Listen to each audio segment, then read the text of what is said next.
Hello, Pauper fans. I'm Mathonical. You're joining me for round 6 of the Pauper Challenge with BorosSS Monarch. Opening hand is a keepable one, so we're not going to test our luck and send it back. Swamp. Are we against mono black control again? Perhaps. We're going to go ahead and just get the Seeker out. We would like some way of drawing off of our bounce effects. Our opponent is on mono black control, and it's a little unfortunate that our opponent is playing a Chittering Rat there, because we did want to hit one of our artifacts, or possibly even a Thraben Inspector, but at least gives us a target to Searing Blaze, and we get to do one of my favorite maneuvers of casting the Searing Blaze and getting in for a ton of damage, which is really nice. We're going to play the Glint Hawk as well, mainly because we do want to put as much pressure on our opponent as possible. Mono black control can start to get out of hand if we give them enough time to draw cards and stuff like that. Our opponent does go for a Pestilence, and this is where the one of Oblivion Ring is going to come in really handy. It's going to take that right off the board, and that might be the thing that wins us the game right there.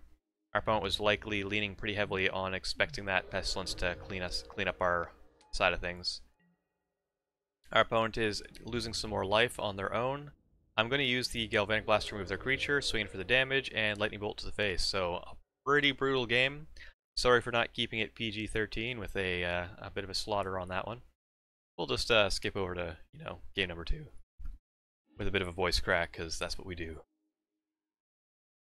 Take a look at our sideboard. Once again, we had the option of not switching anything, but because I did see the Pestilence, I am going to bring in the 2 Kor Sanctifiers instead of the 2 Thraben Inspectors, since we do know that they are on some number of Pestilence's main board. And with that, take a look at our opening hand. This is a bit of a questionable one, but we do have the Alchemist Vial to get a redraw with the Glint Hawk. So let's see how risky we were feeling.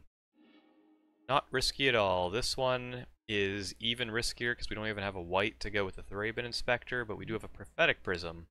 This hand really only needs a second land to get going, so we're going to keep this one. We just need a land. Lightning Bolt is going to the bottom, as great of a card as that is. Let's hope we get there. And we do. Excellent. And it's White Swords and play a Thraben Inspector, so our engines are online. Instead of playing the Prophetic Prism here, though, we're going to play the Seeker of the Way. Once again, being able to play the Prophetic Prism to trigger the Seeker of the Way is a really nice get in for lots of damage.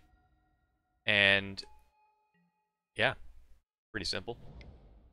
Let's see what our opponent is playing. Just a Phyrexian Rager, so they're going to take a bit of damage from their own card.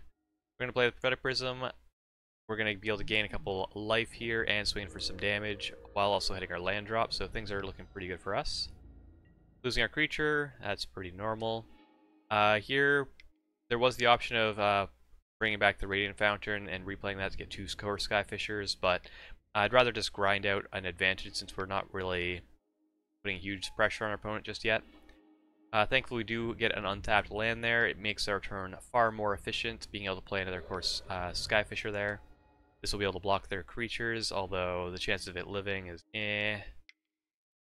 very statistical term, there's the Oubliette, but we have the answer in the Kor Sanctifiers. Thankfully the Oubliette bug is fixed, and we can just get rid of that without having the game crash. So now I think we're firmly in the driver's seat, since we've been 2 for 1-ing our opponent quite reliably. Opponent does have the Pestilence here, which does have the option of wiping out the board. Although I'm not too concerned about that. We're going to be able to draw cards, and all of these cards have gotten us additional advantages.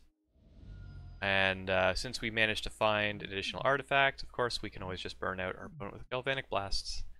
Didn't even give him another chance, and probably played an additional card too many. But that's how it is sometimes. Sometimes we burn them out. Well, that was a very quick game 6, or round 6. I'll see you in round 7.